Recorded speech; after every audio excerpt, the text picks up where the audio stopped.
This video is brought to you by BTI Institute, a New Jersey leader in certification-based management training. So welcome everybody to this month's Agile discussion group. If you've been here before, you know this is a great opportunity to meet people, network, and be curious about what's there in the world of agility. Bob Phillips and I are going to continue our conversation on the alphabet soup of certifications in the world of Agile.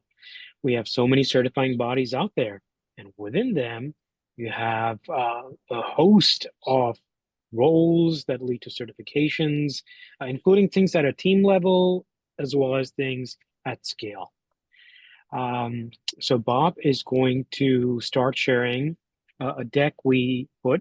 We did one of these maybe 2022, and we did some other comparisons with the cost, the logistics, whether you need an in-person versus virtual training. We try to do as much as we could, and we will have a Q&A session towards the end, and you can also use the chat. So, Bob, let's get started. Okay. All right, well, I'm Bob, and you've probably heard me say this before, but since I work at the Federal Reserve, I need to say this in order for me to volunteer. Basically, what I'm going to share with you are my views and my views only. They do not reflect the Federal Reserve Bank of New York or the Board of Governors. And with that, I've been working with Agile teams for probably over 15 years now, and I find it very rewarding and exciting. And because every team is different, and that's what makes this a lot of fun. And so as I'll be sharing my certification journey, and Nitin will be sharing his, and hopefully you'll see, something common. And to me, it's all about the learning. It's what you learn from the certification. It's not always a certification, but it's what you learn from it. So Nitin? Yeah, I echo that. As you can see, I have a string of letters after my name and more. And do we really need that? I'm a bit of a nutcase, so I like to learn, get in a class, see what's out there. I have been a Scrum Master, a product owner. I have been a team coach, an enterprise coach. I have worked with initial adoptions to huge enterprise transformations. Done a lot of work in life sciences, done some work with financial institutions, seeing both, hyper-productive teams as well as those that have tanked or have really struggled. And between Bob and I, we if you notice, hey, we're palindromes in names. You're going to get two perspectives, but it's just one philosophy that we've seen this work.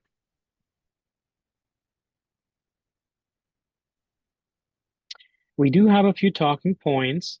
We've had some introductions. We're going to really bring about scrummy timelines, as I call it, and there'll be good reasons for that, along with a few certifications, certifying bodies, things at scale, what's happened, along with a potential path that someone over here could follow.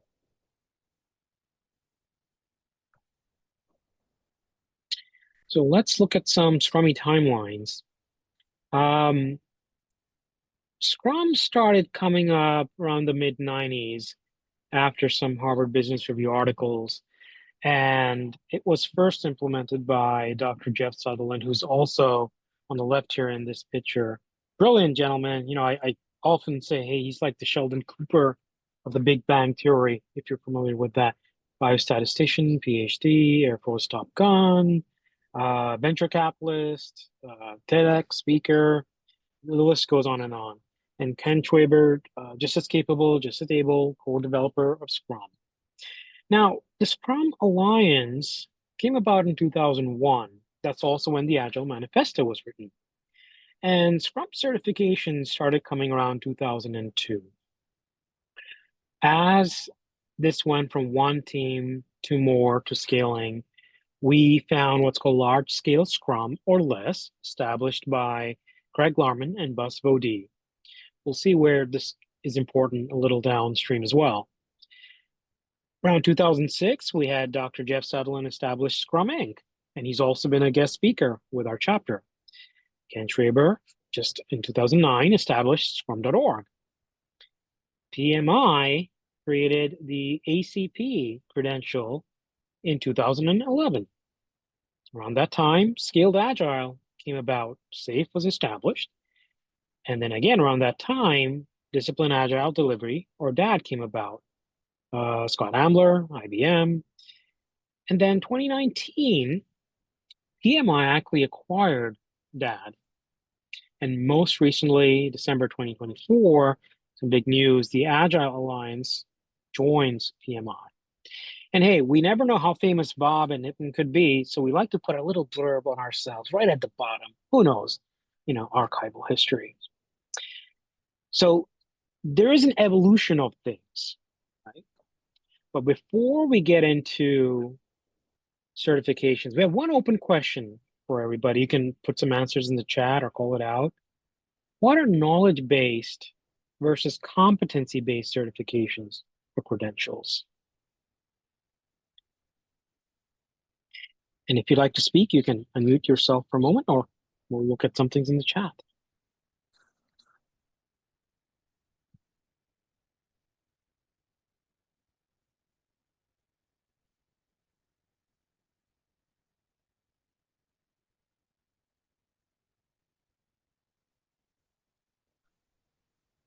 Hey, Nathan, this is Prasad here.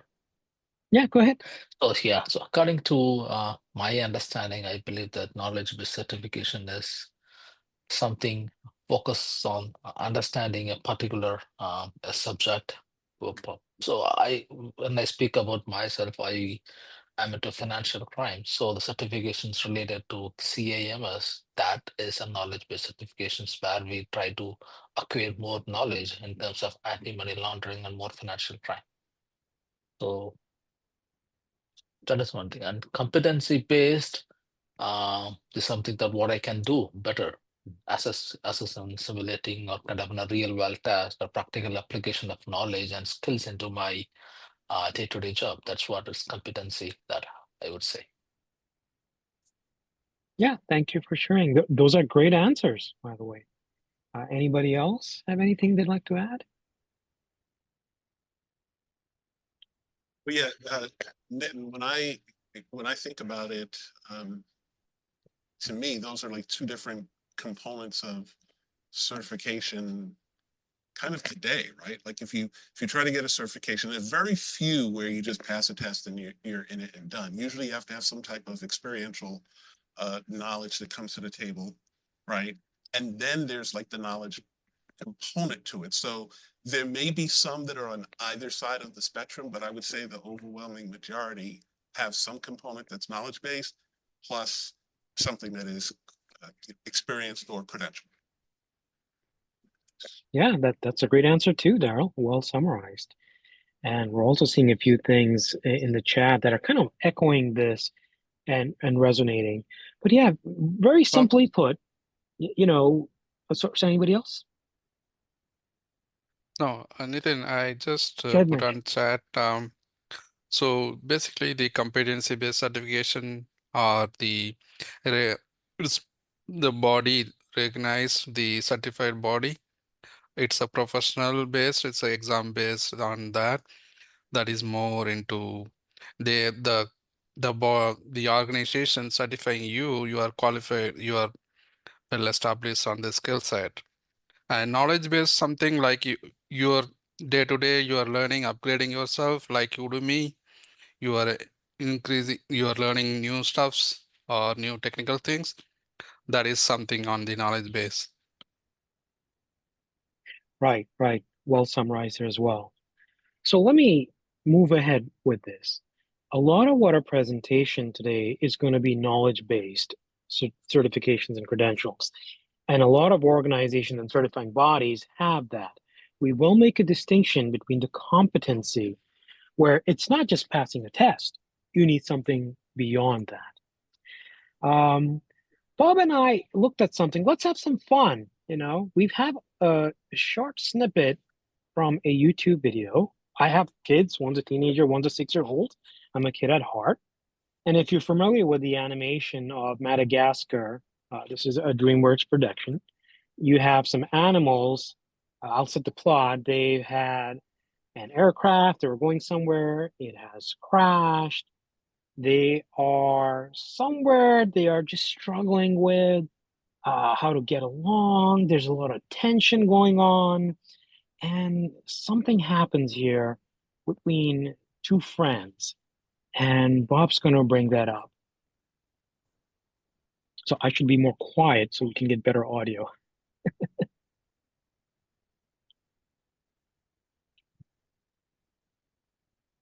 And this is around, I think, 1 minute, 21 seconds or so. Thank you.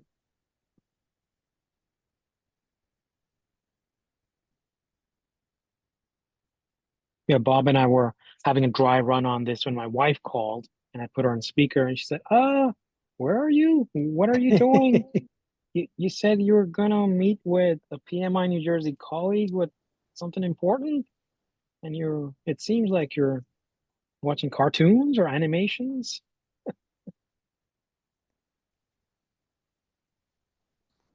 And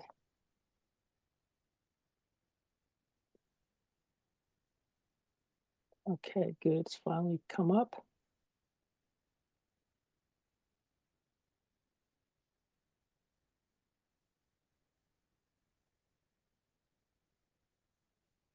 Right around here then. 120 or 121. Yeah, right about there is fine too. There it is. So let's just take a look-see. And I'll tell you when to stop.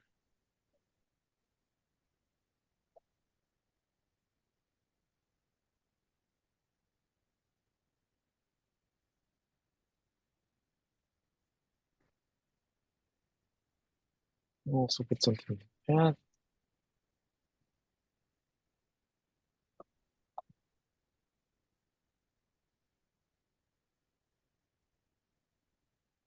I'm supposed to have 2 gigabyte of internet service, but it doesn't feel that way today.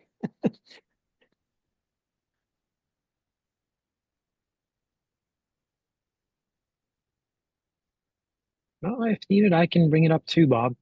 You let me know if you want me to share. Maybe you should start doing that just in case if mine doesn't. And so if yours comes up before mine starts, we'll switch over to you.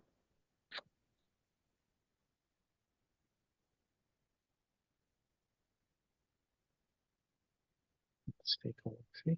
You know what? Don't get up on my account. No. Yeah, volume up a little. Yeah. Hey, I thought you guys were friends. Come on. Guys, Marty's absolutely right. Marty? What the heck is going on? You're not, I thought you're not. Hey, Bob, I think you need to share your computer audio. What, that guy was me? No. I thought that was set already. Yes, you guys, you thought I was him? You guys do kind of look you look a lot alike. Marty, you look a lot alike. Come on, you laugh alike. We lost that, Bob. Yeah, The it's sharing not. thing. I stopped sharing because John said I had to share computer audio. Okay. Can you do a quick share of that, Nitin? I can if I get presentation right. Let me take a look. You should have. You're a co-host. Let's see if I can share. Desktop 1. Also, make sure you're sharing your computer audio also. Yeah, can you hear me okay? Oh, let's see. Oh, then. You know what? Don't look. Could you hear that, folks? Okay, we'll do this. It'll be fun. It'll be worth the wait. Get up on my account. No, sorry, Hey, I thought you guys were friends. Come on, guys. Marty's absolutely right. Marty? What the heck is going on? You're not, I thought you're not him. You thought that guy was me? No.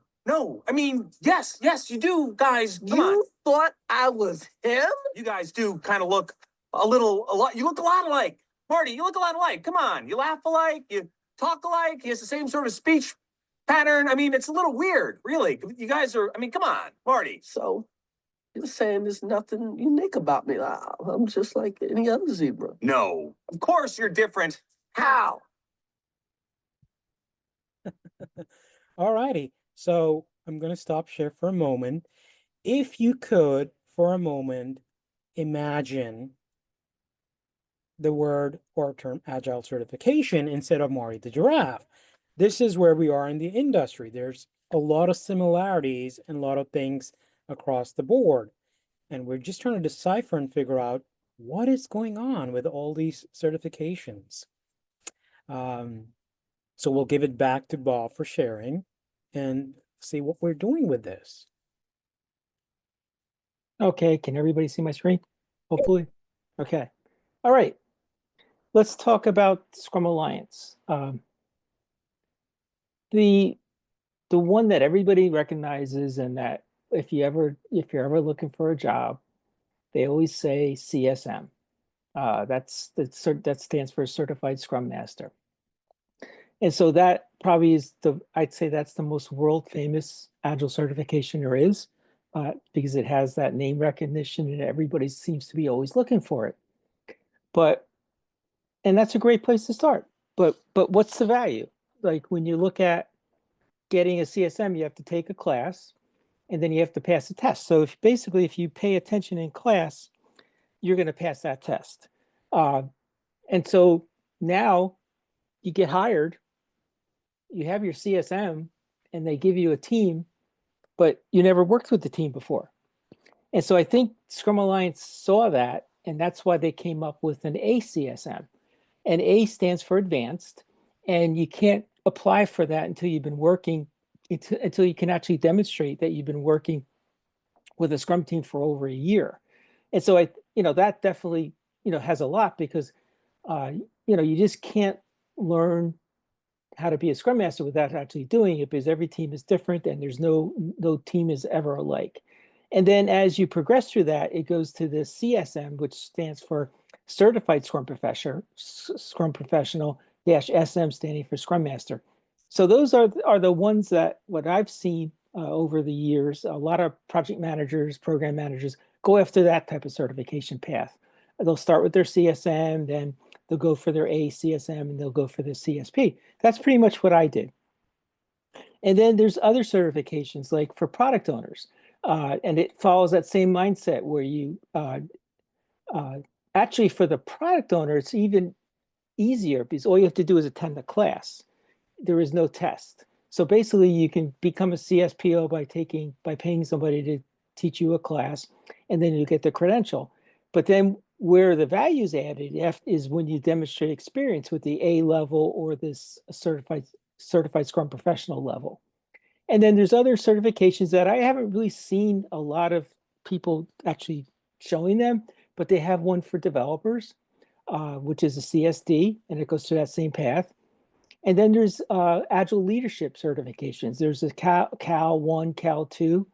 And what those are is basically, I actually was able to get my Cal 1 last year, and it was really great. It was like a 3-day class they brought on site, and they had mixtures of everybody from the organization, from leaders to developers to Scrum Masters to project managers. And we all talked and went through this whole certification process where basically it gave a really good broad overview of working with teams, how to work with teams, what to expect. It was a great, if you ever get the opportunity to join one of them, that would be great. And then for their, I guess you could call them more elite type of certifications, everybody, is aware of the CST. That's the Certified Scrum Trainer. And pretty much that person's allowed to basically teach these classes and then grant you these certifications. And then they also had other certifications for being a coach. They had for team coaching and enterprise coaching, and we'll get into that a little bit later. But pretty much that's the Scrum Alliance certifications. And if there were numbers available, I'd probably venture to guess that the CSM has the biggest numbers across the board for anything. So next, we have something that was pretty much put on hold. They just basically announced that this year that you can no longer apply for a CTC or a CEC. And this certification was a very long application process where you basically would fill out a form, but we're talking 100 pages of information that you have to provide, where basically you have to demonstrate your competency based on how you respond to the questions. And then to take that to the next level, it went to the CEC. Excuse me, I'm sorry, I seem to lose my voice. So Bob is a candidate for the CTC, and he has aged. Sometimes he needs a sip of water. And I also, many years ago, applied for the CTC. Is grueling, is very difficult. It fell off. But neither of us currently have these credentials, but it's competency based. That's the key thing here. Bob, back to you. Yeah, and if you would ask me if I would do it again, I'd say no, because I probably spent 200-300 hours filling out this paperwork. Sure, I've been learning a lot, but I do have until the end of April to get my application in. But because I was in the process, so that way when they paused it, they let people that were in the process kind of, give it their best shot to finish. But it's definitely been an interesting journey. And what they're doing is they're actually taking a look at those certifications, and they're going to come up with something new. And they haven't announced that yet. It's going to be something for Agile coaching, but they haven't been specific as far as what that's going to be. So then for less, Nitin, when I was basically working at Teach for America, said, "Hey, Bob, you got to check this certification out." And it's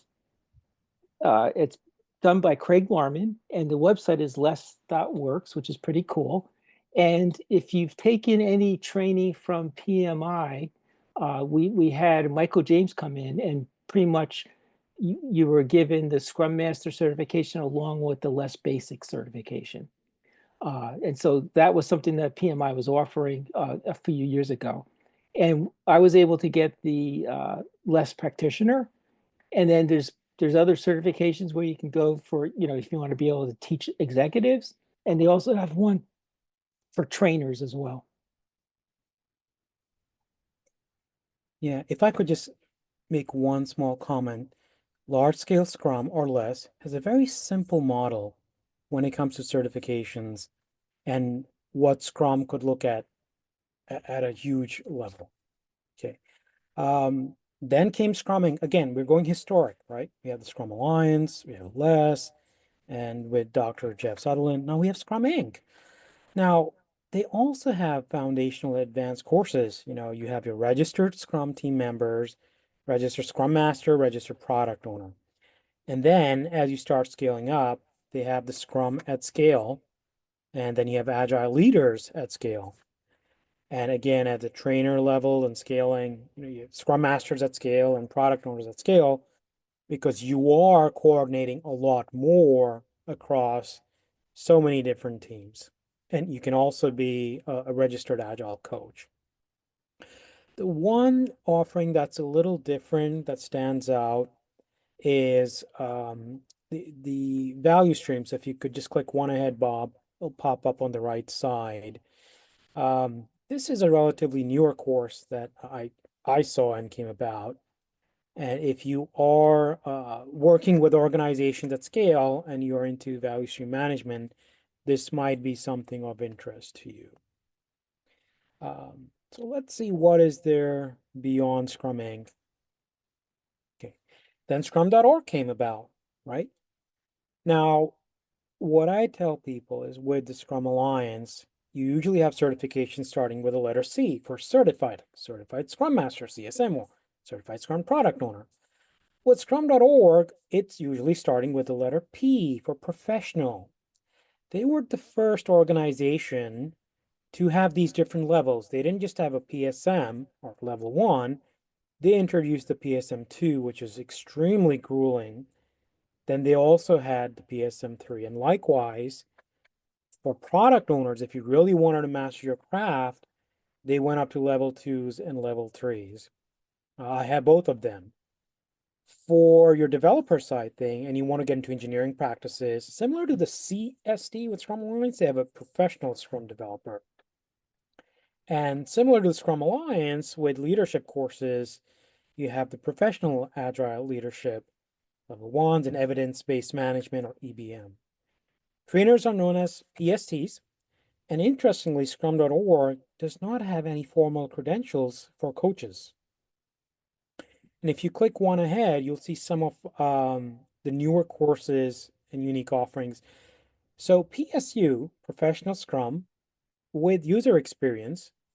Hey, this is very interesting because you do end up interacting with people who are more visual, and the visual engineers.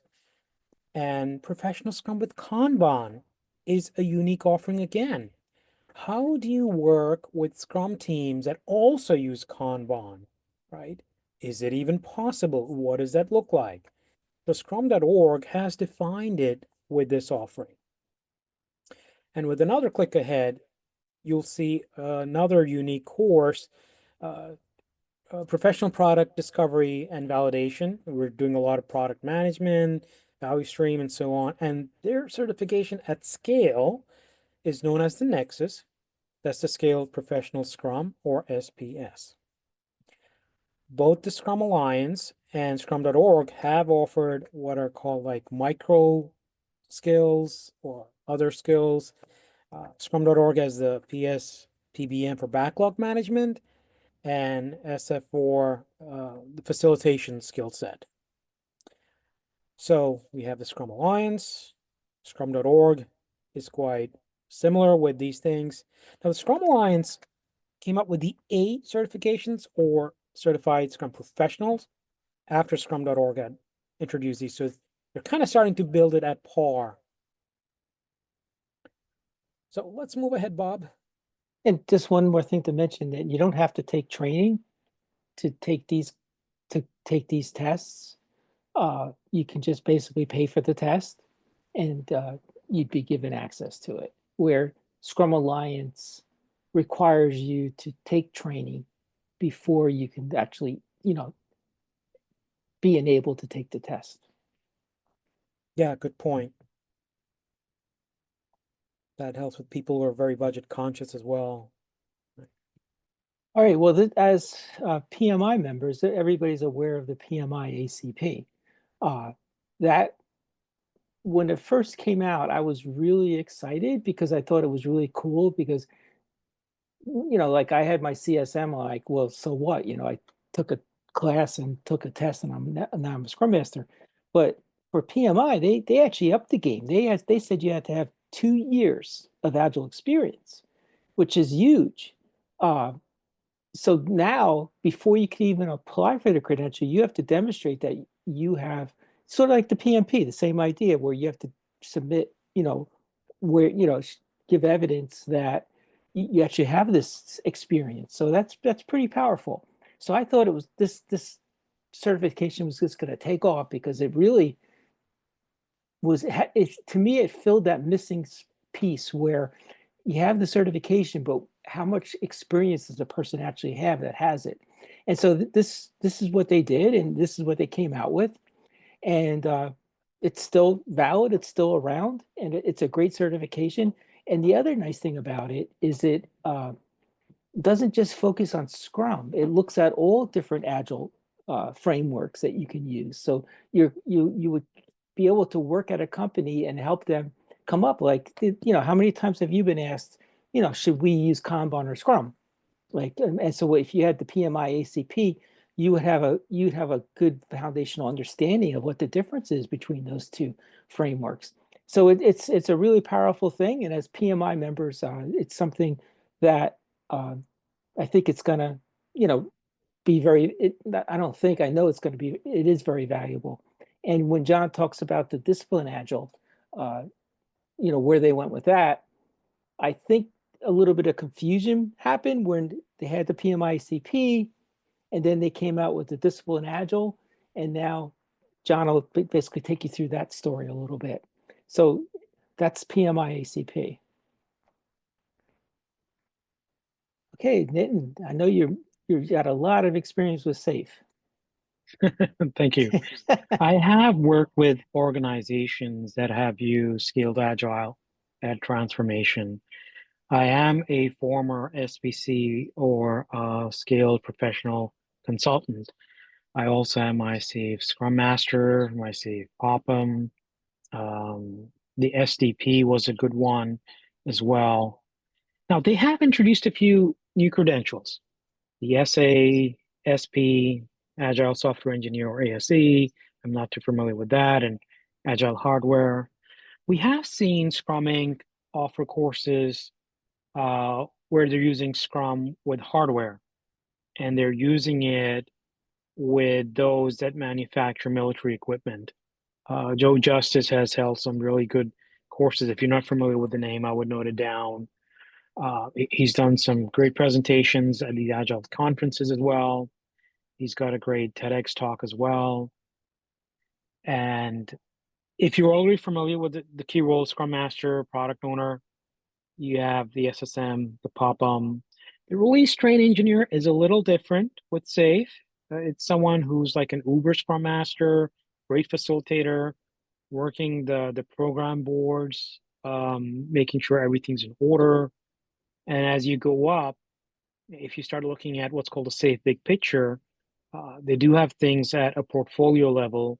You have the lean portfolio manager there as well.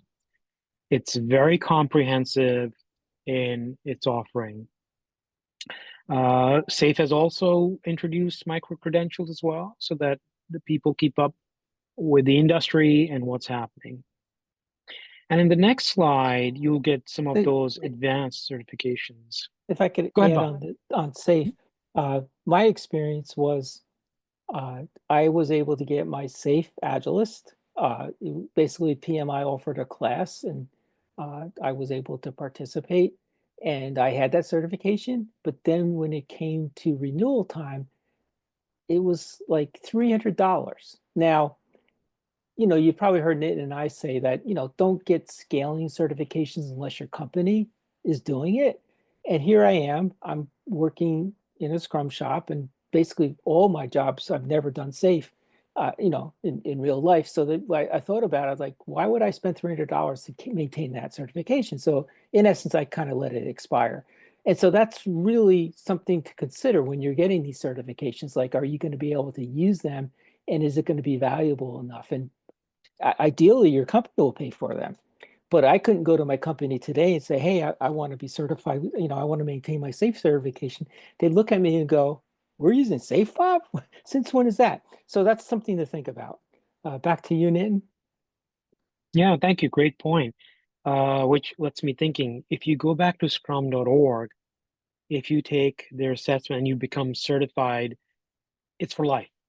Yeah, that's So nice. for people who are thinking of a little bit more budget conscious, scrum.org offers that as a unique thing. Now back to SAFe. Yeah, so the trainers are known as SPCTs. It's a rigorous process. Neither Bob and I are trainers there. And what's also not depicted here is SAFe has recently come up with an advanced SPC that actually one of our audience members had brought to our attention at an earlier ADG. And I've also noticed they have an advanced Scrum Master. And with the next click, we'll see the one unique offering that I have seen Skilled Agile offer is they have a certification for those in the government sector. It's known as SAFe for Government. Bob, next click, I think it's got a SGP, there it is, SAFe Government Practitioner. That's the title that we have. And again, I just echo the sentiments and the practicality. If your organization is not using this flavor of agility, the numbers could add up, the cost could add up. Think about whether you want to really venture into this. If they're using Less, go to Less. If they're using Nexus, go to scrum.org. If they're using Scrum Inc., go to that organization. So let's see what else is there ahead. I will add, though, when I took the Safe Agiles class, it gave me a lot better insight into what Safe actually was, even though I didn't have experience using it. So then when I'd have discussions with my organization, I would understand, like, they bring in this thing called a release train engineer. It's like, what is that, right? But if you think about it, it's pretty cool. It's, think of a train in a station, and then all your developers are doing work and they're trying to get it on board the train, and the train takes off and goes to production. I think it's a really cool metaphor, but unless you read about it, but I did get that out of the out of that certification class. Yeah, a lot of the lingo, the terminology, and what's there. Hey, we want to give this to John C now. John, since you are a little bit more familiar with that, tell us about some things here. Well, let me just give some good news to Bob Phillips first, is that it used to be $300, I think, or around there, to renew your SAFE certification for 2 years. But that's no longer the case now. I think it's now $150 each year. Oh, gee. So, What a bargain. so anyway, about so Discipline Agile was started by two gentlemen named Scott Ambler and Mark Lines, two Canadians, and they both have a very long background into project management methodologies. I know Scott's background a little bit better. I know that he was involved in, for those who remember, the whole rational unified process and all of that. So anyway, the two of them developed this Discipline Agile, and in 2019, PMI acquired all the intellectual property rights for Discipline Agile and brought it under the PMI umbrella. And so with that, what PMI has created from Discipline Agile are 4 additional certifications. And so they are the DASM, which is Discipline Agile Scrum Master, and then DASSM, Discipline Agile Senior Scrum Master, then the DA Coach, and the DAVSC, which is the Value Stream Consultant. And so the DAS, well, just a little bit, and I'll just keep it very short, the background about what Discipline Agile is. So unlike a lot of these other certifications, like including Scrum, and I might get some pushback from Nitin and Bob from this, but unlike some other certification, and specifically like something heavy like Scale Agile Framework or SAFe, Discipline Agile is actually not a framework. It's referred to as a tool set. So it is a collection of practices. And again, PMI actually, Discipline Agile actually avoids the word best practices. But it's a bunch of practices that you can apply depending on your situation in terms of your organization, as well as the situation in your particular project and so forth. And so the big term that you hear when you talk about Discipline Agile is that you can choose your WOW, W-O-W, which in Discipline Agile stands for your way of working. And so with the certification is that the DASM is somewhat similar to the CSM, meaning that with the DASM, you will learn the the Discipline Agile Scrum Master Toolkit. And basically it'll familiarize you with how Discipline Agile works, the principles and mindsets behind it. And again, but like the CSM, there is no experience required to get that certification. Basically, you take the class, you pass the exam, you are a DASM. The DASSM is basically the DASM, but in order to get that certification, you have to show that you have 2 years of experience behind it. So without experience, you can't get the DASSM. So the way PMI has set it up is that if you have your ACP certification, which also requires 2 years of experience, you automatically have meet the experiential requirements to get the DASSM.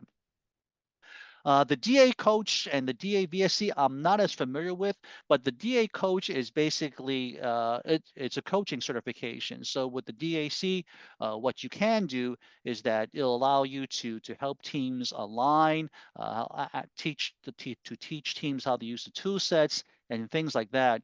Whereas the DA VSC, Value Stream Consultant, you are actually you have the knowledge to actually go into an organization and help them to choose those practices that work best for that organization. And of course, everything beyond the DASM, you need that experience to even qualify to take the exam.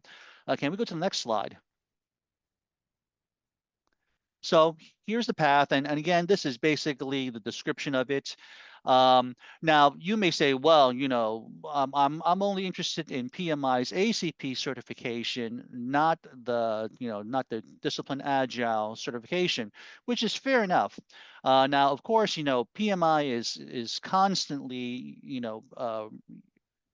constantly going over the certification to make sure that they meet any kind of role requirements and things like that, and to improve the certification. So it is almost certain that even though it's not in there now, it is almost certain that some discipline agile knowledge will be required to pass your ACP certification in the future.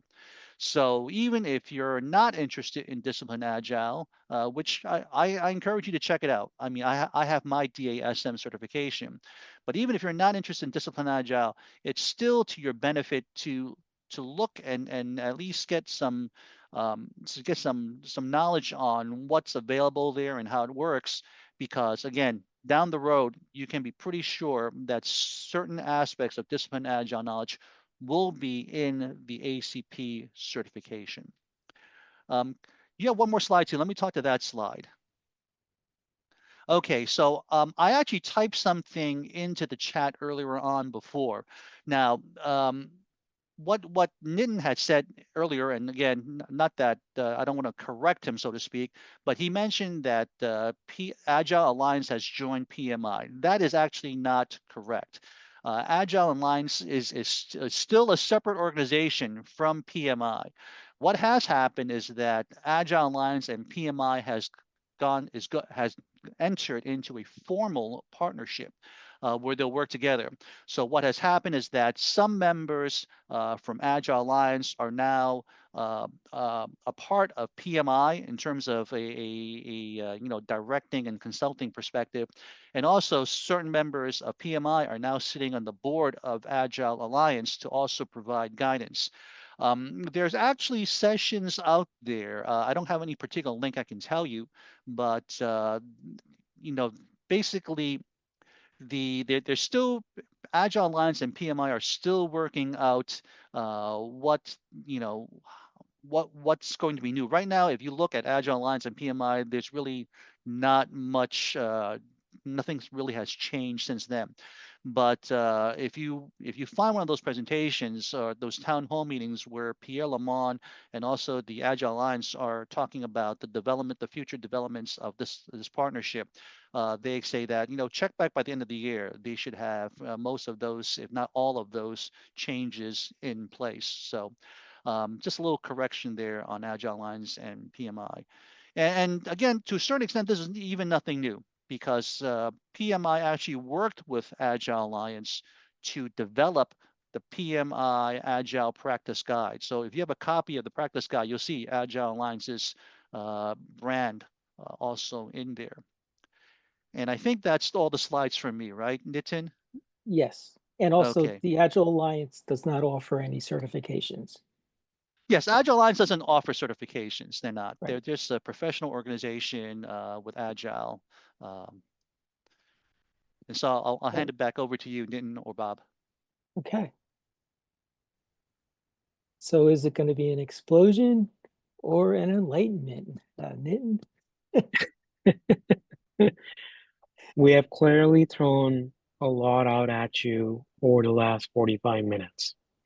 If you feel there's a moment of zen and enlightenment, that's okay. And if your head is still exploding, that's also okay. There's a lot to absorb.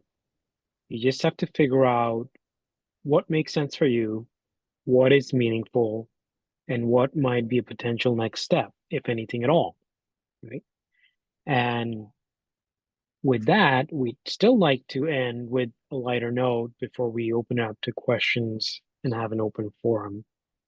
Well, actually, hold on, we got a few industry findings. How could I forget that? The State of Agile survey, this is 17 years in the running. No, I just took one page of it. And what's in the lead out there when it comes to scaling? And what we see is Scaled Agile Framework, or SAFe, is at 26%. Now, if you remember the timelines, less was introduced much sooner. And less is somewhere on, I think, 2% our scale. Yeah, there it is at 2%. So again, some flavors of agility come a little later and they become popular, and some that perhaps were at their onset or early on didn't catch on. It's just what this survey is saying. Now, again, how global is this survey? How many people participated? We can question all of that. But what's after SAFe? We have Scrum at Scale, that's Scrum Inc., Scrum of Scrums. I do make a distinction between those. Discipline Agile is there, Lean Management. We have something called the Spotify model, though some people question the definitions. We have Nexus, that scale professional Scrum with Scrum.org. And then some organizations say, hey, we have our own thing. We don't necessarily follow anything formally, and it's perhaps a little bit more adaptive to our needs. So just a little bit of what's out there in the industry. Now, we've spoken a lot about knowledge-based certifications. Bob and I did want to touch a little bit about competency when it comes to professional coaching. ORSC is very close to my heart. It's through CRR Global. I've taken a complete set of series as to what does it truly mean to be a professional coach, and it gets into life coaching skills. It is agnostic to agility. And what we found is a lot of the leaders and those who are blazing ahead with coaching certifications in the world of agility have either taken ORSC or the coactive model with CTI or some other professional organization. So the two that I recommend, if you ever venture into this deeply, is to look at ORSC through CRR Global or the coactive model with CTI. They have a lot of courses in New York City as well. Bob, anything to add between these, amongst these? Not among, no, you covered that well. It is definitely usable. I know because I've worked with people that have those certifications, and they're, you could tell that they really learned a lot. So that's, if you're really looking to really grow your craft and learn a lot, definitely pursue the ORSC stuff. It's pretty cool. I haven't had it. It's on my bucket list. I haven't had a chance actually. Okay. So if you have a Scrum Master and an example who said, hey, I've taken some of those courses, grab onto them. But Bob does have a solid competency-based credential, right? Tell us about this. IC Agile. This is an organization that Lisa Atkins, I guess, was a founder, and she wrote Coaching Agile Teams. And so I took the certification path where they have what they call an Agile boot camp, where it includes the facilitation and the coaching certifications, and that's where basically you spend a week. And I know I did it in person, and I know when COVID came around, they started doing it remotely. But then when I spoke to some people that got it through the remote delivery, it didn't feel like they attended the same session that I went to. Now, granted, when I did it, Lisa Atkins, Michael Spade were there, and those are like really heavy thought leaders. So it's, to me, it's always all about the instructor too. So like if you do want to invest in a class, look who's doing the class and see if you want to learn from them. Like when I took less, I waited until I could learn from Craig Larman, who wrote the book. And so it's really important, when you're doing this. And so then when I was at my previous job, I had an opportunity to sign up for a cohort to go from my expert in agile coaching. And that was a 9-month cohort, and I followed that same model. And basically Lisa Atkins was in that. And basically this group of people, I'd say maybe less than 20, we met on a regular basis remotely, and then we came together in California and met. And what this certification was, it was more not testing, it was really demonstrating, where I had to video record everything that I did to meet the credential. I had to show that I could mentor, I could facilitate, I could teach, and I could coach. So if you look at the stances of a coach, I had to demonstrate all of those, and with recordings, I had to do coaching exercises in front of Lisa, and it was really intense. But it's a great certification. And the nice thing about it is it doesn't have, there's no renewal fee. So like, I have that just like the Minton was mentioning on the scrum.org certifications, like once you pay for it, you're done. Same thing on this. And it's a great credential. And as far as my growth, it was amazing. Was there anything you wanted to add, Nick? I think you covered it, Bob. I echo the sentiment. I did take the same course with Lisa, and it was mind-blowing. Very immersive, a blend of knowledge base as well as competency exercises. Yeah. So if anybody's really thinking of a path like this, then do consider.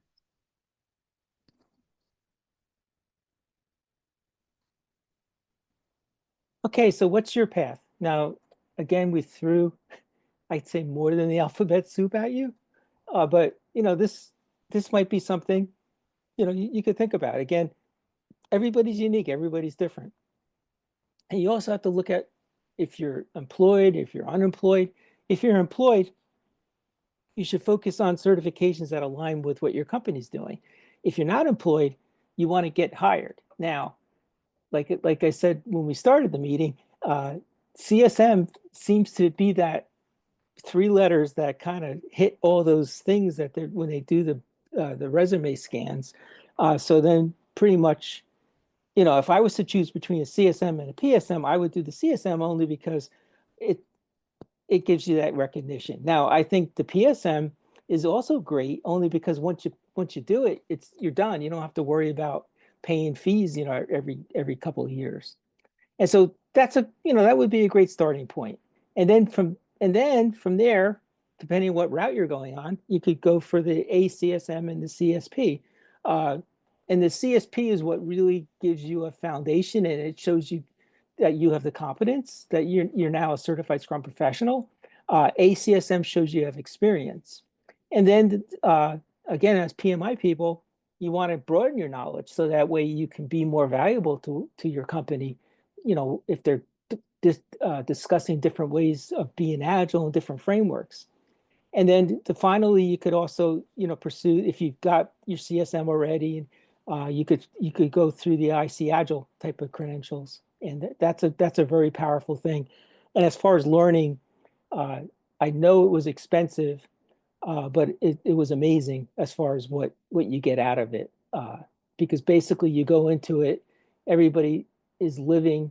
They do these really nice retreat locations, so everybody's kind of living in the same building and stuff like that, and it's really pretty cool. And so, Nitin, did you have any thoughts you want to add? I echo everything you say, Bob. Just a historical tidbit, like many years ago when people were interviewing potential candidates, um, and you only had the CSM through Scrum Alliance, and they hadn't come up with the ACSM or CSP. Those are the advanced one. But a candidate came about from Scrum.org at the PSM level 2. I'm like, okay, that's a little bit higher with some of the knowledge-based things. I'd want to definitely talk to that candidate.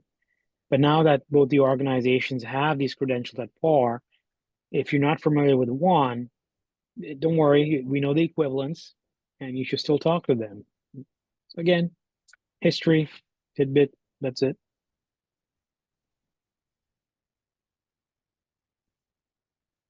Some other tips. PMI, ACP is very broad. And now John was mentioning it's going to include Discipline Agile. Scrum.org, it's great because you can do free assessments online. And then basically you pay a fee once and then you get a lifelong certification. And Scrum Alliance, they basically started to offer professional coaching. And then SAFE, I'll let Nitin touch that one. Yeah, SAFE is very detailed when it comes to role-based certifications. And the one unique offering I see is they do have a course in credentials for those working with the government or our government personnel. So everybody's got a little something here and there that might be of value or a value add. You just have to see if any of these would resonate with you or your team or organization.